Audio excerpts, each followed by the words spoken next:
naman po ako ngayon. Nagkaakitan po na kumain dito po sa isang Brazilian restaurant. At ang inyong kumare ay happy and excited kasi kain to the max na naman po tayo. So yan, magtitingin tayo kung ano ang ating masisimulang kainin sa salad bar. So meron po tayong mga pika-pika na pagkain dyan na sabi nga nila is appetizer.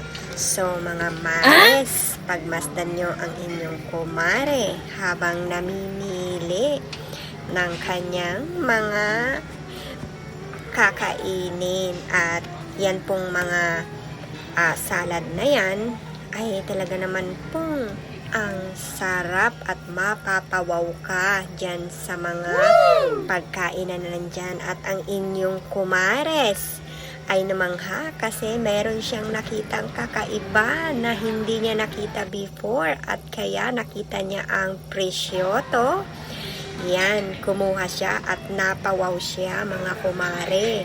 Kaya kita naman nyo, pika-pika pa rin siya hanggang sa mapuno ang kanyang plato. Talaga naman, nandyan, nakita niya yung keso na paborito niya. Pero alam nyo ba, ang inyong kumare, allergic yan sa dairy. Pero kita naman nyo mga mare, kumuha siya ng isang peraso. Susubukan daw niya kasi sabi nga nila ang salad bar na yan ay libre. Ibig sabihin, pwede kang bumalik dyan ng 10 beses kung gusto mo, hanggat kaya mo, bumalik-balik ka dyan.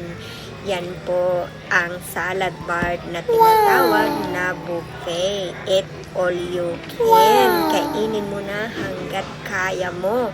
Kaya ang inyong kumare, ini-enjoy ang kanyang salad to start ng kanyang pagkain. At ang ating pong mga meat dyan, lahat po ay steaks. At yan po ay ang Brazilian steak. Thank you so much!